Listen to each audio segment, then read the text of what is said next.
Hi guys, Goose here, and in this video we're going to be looking at the guitars of Skydog. Duane Allman was born on November the 20th, 1946 in Nashville, Tennessee.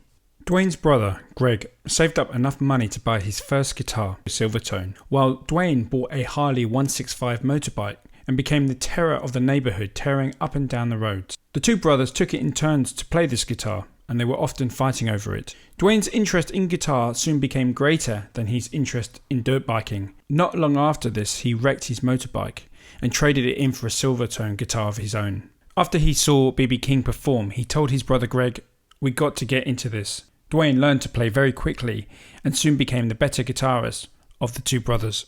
Both Duane and Greg were born left-handed, but the two brothers taught themselves to play right-handed.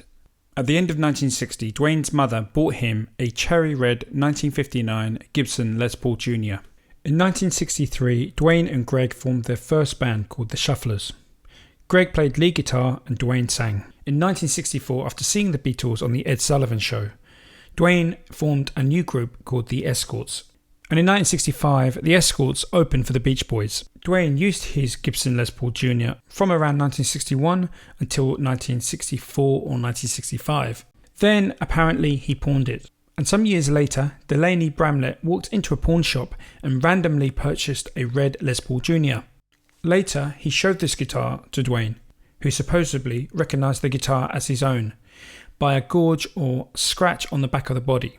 There is, of course, no way of actually confirming this, and many aspects of this story seem too random to be true, but that's what happened, at least according to Delaney.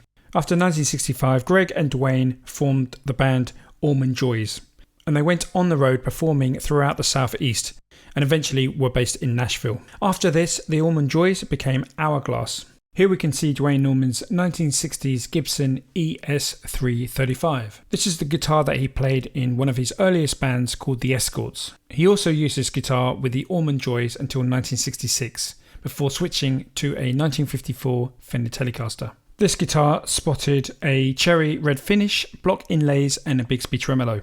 So in this photo here we can see the Escorts opening for the Beach Boys. And you can spot Duane Allman here with a 335. This next guitar is a 1950s Fender Telecaster. He acquired this guitar when playing with the Allman Joys around 1966, and he used this as his main guitar until 1967 when he was playing with the Hourglass. Obviously, the first thing you'll notice about this guitar is it's a Telecaster body with a Stratocaster neck. The neck is most likely from a 1954 to a 1958 Fender Stratocaster. This guitar originally featured a black pickguard but was replaced with a white one. Another interesting thing about this guitar was the fact that it had a fuzz or distortion box actually built in and connected to two broom holders, and these were screwed into the body. Unfortunately, this Telecaster was stolen during the Power of Love tour in early 1968.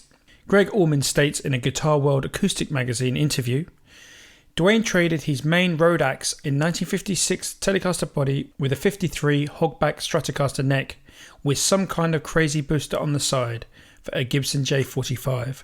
I couldn't believe he did that for me because he loved that guitar. But he had seen legitimate signs of a successful songwriter in me and he knew I needed a boost. This next guitar is a 1950s Fender Telecaster. It was originally owned by the bass player in the band The Hourglass, Pete Carr. This guitar originally was bought from Syl Van Wells, a friend of Pete and Duane's. Duane set this guitar primarily up for slide, and he also played the first renditions of Statesboro Blues live on stage with The Hourglass in 1968 on this guitar. Looking at the guitar, the metal cover of the neck pickup has been removed. The date of manufacture of this guitar would be around 1956 to 1957. At one of the concerts, Duane actually managed to snap the neck of this guitar, and so Pete Carr took it back to his father to get it fixed, and it has remained with Pete ever since. Okay guys, let's talk about how Duane began slide guitar. So around his birthday in 1968, Duane was recovering from an injury to his left elbow, caused from a fall from a horse. For his birthday, brother Greg bought him the debut album from Taj Mahal, and also a bottle of Coridicin pills.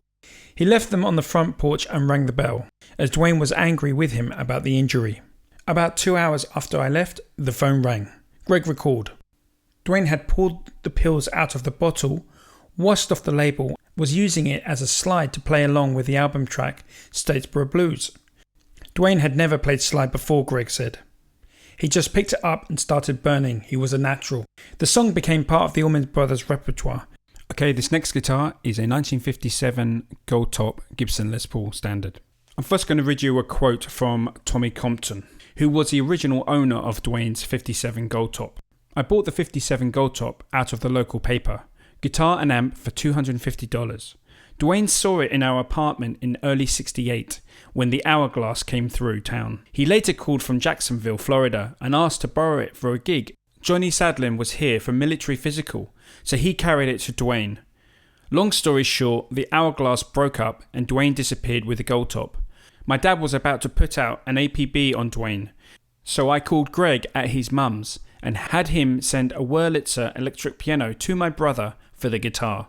Duane was one of the first folks that I saw when I got back to Macon. He kind of dropped his head and said he was sorry. Then he grinned and told me that he had to have it. When folks through the years asked me why I didn't have Duane arrested or whatever, I asked them if they had ever heard him play it. So as you can see in this photo, this is Duane with his gold top Les Paul whilst playing with the Hourglass. I also want to point out that Duane Allman's daughter says that this was not the same gold top Les Paul that Duane played whilst in the Allman Brothers. Scott Lamar, who now owns the guitar, says Allman acquired the gold top in late 1968 or early '69, very likely from Lipper Music in Gainesville, Florida. So this Gibson Les Paul gold top had the serial number 73312. You can see in these early photos of Duane with the gold top that it has both pickup covers and also the toggle switch ring. And in later photos, you can see that both the covers and the toggle switch ring were removed. The gold top was used by Duane on the Allman Brothers' debut album released in 1969, as well as the second album released in 1970. The albums featured the original versions of Whipping Post, In Memory of Elizabeth Reed, Midnight Rider, and Revival. And you can see this guitar here on the Loan Me a Dime studio sessions. Most notably, it was also used on the historic Layla sessions with Eric Clapton on August 1970. And this guitar was also known as the studio guitar, as around this time, Duane used this guitar the most in the studio. A few weeks after the Layla sessions, on September the 16th, 1970, the Allman Brothers played a show in Duane's hometown of Daytona, Florida. The opening act was Stone Balloon, and the guitarist was called Rick Stein, who played a plain top Sunburst 59 Les Paul Standard. Whilst making the Layla album with Eric Clapton, Duane had fallen in love with Eric's Cherry Sunburst Les Paul.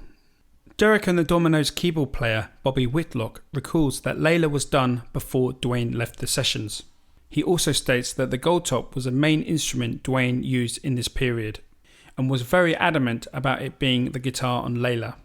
The gold top had some pickups that Duane had rewound that he loved. Those were put into the Cherry Sunburst when he traded the gold top. The stock pickups that were in the Cherry Burst by roadies Red Dog and Joe Dan, while Duane went to get the cash with the owner or broker. Duane likes Rick's guitar, so he trades his gold top, $200 cash and a 50-watt Marshall head for the Burst. However, Duane did not want to part with the pickups already on his gold top, so he had one of his roadies put them in the Sunburst, a common occurrence at a time when the word vintage wasn't applied to old guitars. Rick Stein, who now had the gold top, later sold the guitar locally, and somewhere along the line the gold finish was sanded from the top. Fast forward to 1977 and Coastal Music, a small store in Daytona Beach, where owner Jim Omby takes it in trade. Local player Billy Bowers sees the guitar and calls his friend Scott Lamar, who buys it. Later that year, Lamar took the guitar to Gruhn's Guitar in Nashville to have the top refinished in gold and have a bit of wood replaced on the back of the headstock where a dog had apparently chewed it. Not really liking the refinish, in 1997 he took it to Tom Murphy at Gibson's Historic Division. This next guitar is a 1960s Coral electric sitar. The band The Hourglass emerged from two southern bands. One of them was the Allman Joys, featuring both the brothers, relocating to Los Angeles for their shot at the big league. The renamed Hourglass wound up recording two albums in 1967 and 1968. You can hear Duane playing the choral electric sitar on their cover of the Beatles song Norwegian Wood. An hourglass recording session in early 1968 at Fame Studios in Muscle Shoals, Alabama, caught the ear of Rick Hall, the owner of Fame Studios. In 1968, Rick Hall bought Allman's contract for $10,000. Duane's first session date was with Wilson Pickett. Guys, I would check out the song Hey Jude by Wilson Pickett. Duane plays some amazing guitar at the end of the track, and it's actually that guitar playing that brought him to the attention of Eric Clapton, who, after hearing it, said, "I remember hearing Wilson Pickett's Hey Jude and being astounded by the lead break at the end. I had to know who that was immediately, right now." This next guitar is a 1960s Fender Stratocaster, which Duane used for most of his session work. And this includes studios such as Quinvy Recording Studio, Sheffield, Fame Recording Studios, Muscle Shoals, and Atlantic Recording Studios in Manhattan. And you can hear this guitar on songs by artists such as Wilson Pickett, King Curtis, and Aretha Franklin. The first photos of Duane with his guitar date back to 1968 when he was playing with the Hourglass. Duane painted the pickguard and the pickup covers black. And you can see Duane has painted his own horoscope sign, a red scorpion, on the pickguard. The Stratocaster was a replacement for the Fender Telecaster he played with the Allman Joys and Hourglass. This Strat featured a rosewood fingerboard and also a larger headstock. At the earliest, it would have been made in late 1965. Okay, this is a 1954 Fender Stratocaster, which is actually on show at the Hard Rock Cafe.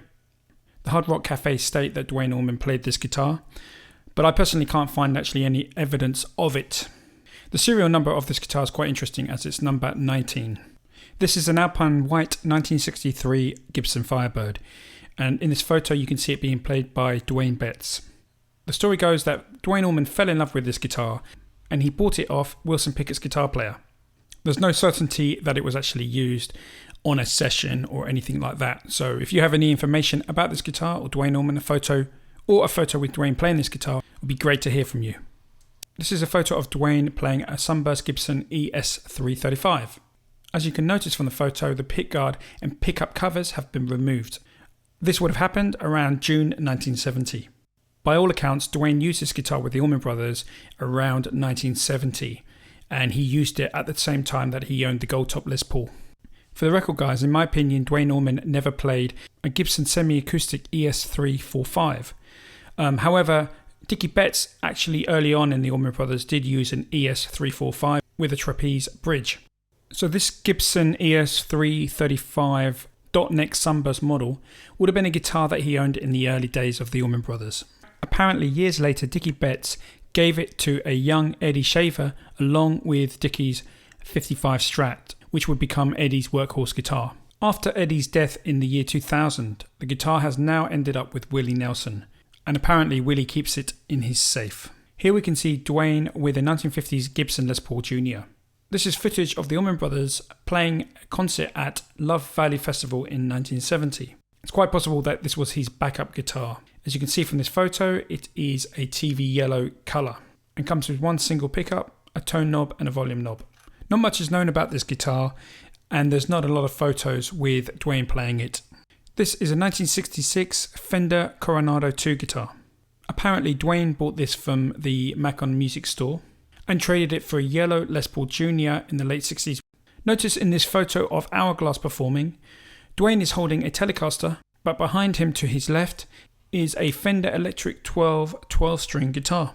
This would really suit the music that the Hourglass were playing at the time. There are no photos of him actually playing this guitar, but it's quite possible that he would use this for concerts and recording. Here is Duane playing a 1968 Fender Rosewood Telecaster. This was the very guitar that George Harrison used on the Let It Be movie during the Abbey Road studio sessions. George gave it to Delaney Bramlett in 1969. And here you can see Duane playing this guitar, which I think is kind of cool. 2 years after George Harrison died, Bramlett put the guitar up for auction, and it was purchased by Harrison's widow Olivia for more than $470,000. This is Duane with a 1968 Gibson Les Paul Custom, serial number 537837. It was owned first by Duane Allman and then later his brother Greg. In 1993 it was bought by Larry English, a former executive vice president of Gibson guitars. On the back of the body it reads "Donna, I Love You," carved into the body by Duane. The pickup covers have both been removed and the neck pickup seems to have been replaced, quite possibly with a DMR0 pickup. Here you can see Duane playing the guitar in 1970. As you can see from the photo, installed are what are called amp knobs, and these were used by Gibson on guitars from 1968 onwards. As discussed earlier, this is the 1959 Gibson Les Paul Standard Cherry Burst, which Duane traded in September 1970 with Stone Balloons guitarist Rick Stein for his gold top, a Marshall head and $200. And as stated before, Duane wanted to keep his original PAF pickups from his gold top. As you can see, this is the cherry sunburst finish. Duane always preferred to remove the pickguards from his Les Paul guitars. The pickups from the gold top didn't have covers, so the common belief is that Duane installed covers before he put these pickups into his cherry sunburst Les Paul. So from September 1970 until the end of Duane's career, this is the guitar that he played. Duane played this guitar until he died. You can hear it most notably on the live album at Fillmore East, recorded in 1971. This is a photo of how the Les Paul looks like now, and as you can see, the red has completely faded. This guitar is now owned by Duane's daughter, Galadriel. In order to keep it safe, it is kept with the Rock and Roll Hall of Fame Museum. The Cherry Burst Les Paul became Duane's main guitar. As you can see from the photo, the tuners are the original Clousons. One thing to point out is PAF pickups from 1957 were normally lower output than those installed in 1959, yielding greater clarity and articulation. As was usual for 1957, these pickups had fatter wire, double black bobbins, and were both wound with a DCR of approximately 7 ohms. When Gibson Custom Shop had this guitar in-house for replication, the resistance decided on was 6.97K in the neck and 7.04K in the bridge. Here you can see a photo of Duane and his Cherry Burst with Eric Clapton together for the album sessions for Derek and the Dominoes. So my question to you guys is this the guitar that was used on the song Layla, or was it the gold top? Duane Allman went back for a last session, and that included the song Layla, where he laid down some overdubs. Recently, when the Cherry Burst was examined, guitar tech Tommy Alderson had this to say about the pickup setup on the Cherry Burst Les Paul. "They are set different than anything I've ever encountered," he said. "Dropped down a fair amount below the pickup ring. The pickup pole adjustments had the screws turned up so they would pick up the signal. Also unusual, the bridge pickup is a lot weaker than the neck pickup. I plugged it in and put it in the middle, and it was the one-way out sound. It was just crazy to hear." Here's Duane with the 1961 Gibson SG Les Paul. As you can see, it's finished in cherry red. This is a guitar that he got from Dickie Betts, who himself played it in the early days of the Allman Brothers. What happened back then was I had this SG when we started the band, and then I got a Les Paul, my 57, and when Duane wanted to play slide, he would always have to retune his guitar every time. And I got tired of it and said, "Here, take this guitar, tune it and leave it tuned," and gave him my SG. He loved that guitar. This guitar was bought in early 1970 from the Lippin Music Store in Gainesville. Duane started to use it in mid-1971. As you can see from this photo, there is a snake bite, as this guitar originally featured a Gibson Sidewave rib roller tremolo, and you can see that it's been modified with a stop tailpiece. It featured 2 Gibson PAF humbucking pickups, the original small pickguard. However, the truss rod cover does not feature the Les Paul logo. Duane would have set this guitar up for slide, so it would have been in an open tuning. Duane mostly tuned this guitar to an open E. So low to high, that would be E, B, E, G sharp, B, E. The design of the SG with its double cutaway body was well suited to his slide work, allowing easy access to the upper regions of the fretboard. Duane chose to wear the SG high on his body to facilitate navigating the board overall. In this photo you can see Dickie Betts with the guitar when it featured the sideways tremolo, which was later removed. The SG is the instrument that was played on the live recording of Statesboro Blues from the Allman Brothers Band's classic At Fillmore East. This guitar went for sale at auction, fetching $591,000, making it one of the most valuable electric guitars ever sold. After Duane Allman's death, the guitar was acquired by former member of the Hollies, Graham Nash. Nash bought the guitar after Fred Wallacky, the owner of a guitar store in possession of the instrument, made him aware that the instrument was available. Prior to the sale, Nash had this to say about the guitar. "This is the famous From One Brother to Another guitar. traded between Dickie Betts and Duane on all their live shows, like at Beacon Theatre in New York. This is a very special guitar. Duane was obviously one of the great guitar players in the world. To be able to hold this guitar and humbly play an A minor, that's about the best thing I can do. I don't want to play slide. Who would want to do that? This is a great guitar. The guitar was supposed to be buried next to Duane, but Greg supposedly remembered that Duane had told him that he wanted Jerry Groom to have the guitar if anything ever happened to him. Years later, Jerry sold it to Graham Nash of the Hollies.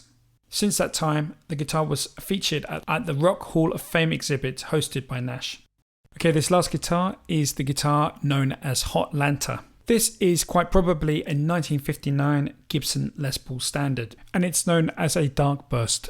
In June 1971, guitar dealer Kurt Linhoff sold Duane the Dark Burst, which became his main guitar until his death on October the 29th, 1971. Duane met Kurt Linhoff through Billy Gibbons of ZZ Top. ZZ Top was opening for the Allman Brothers. Duane was looking for a tobacco burst. Duane's terms were, I'll pay you the cost of the guitar plus half of that, plus half of that, and half of that. It became a running joke. The rest of the Allmans also gave Kurt a shopping list of gear they were looking for as well. When Kurt found and first acquired the Les Paul, it had already had a replacement headstock peg head on it because the original had been broken off and the owner had it fixed. Because of this, accurate dating of Duane's Les Paul becomes almost impossible. Therefore, it's difficult to determine that this guitar was made in 1959. Kurt had the guitar for a couple of months before delivery. During this time, he switched the pickups.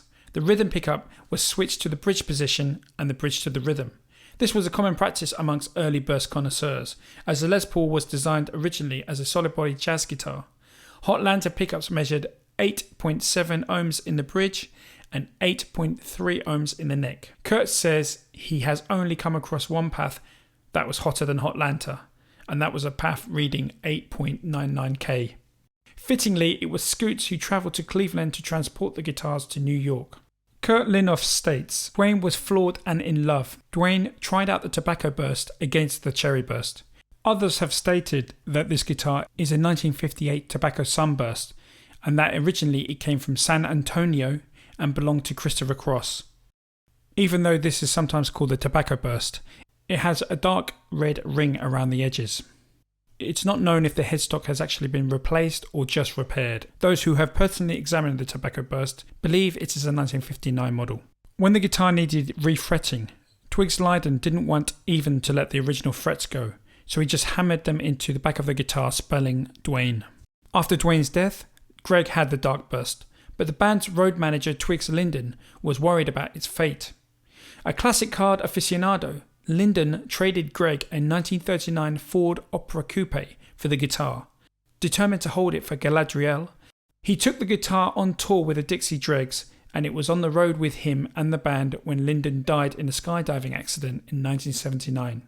Dregs guitarist Steve Moore safeguarded the guitar for over a decade, recording several tracks with it. On April 2, 1990, Twiggs' brother Scoots Linden met Donna Allman at Duane's Macon grave and presented her with the guitar for her daughter. Many thanks indeed, guys, for watching this video. We're going to be back with much more very soon. Until then, don't forget to subscribe. This is Goose signing out. God bless. Take care.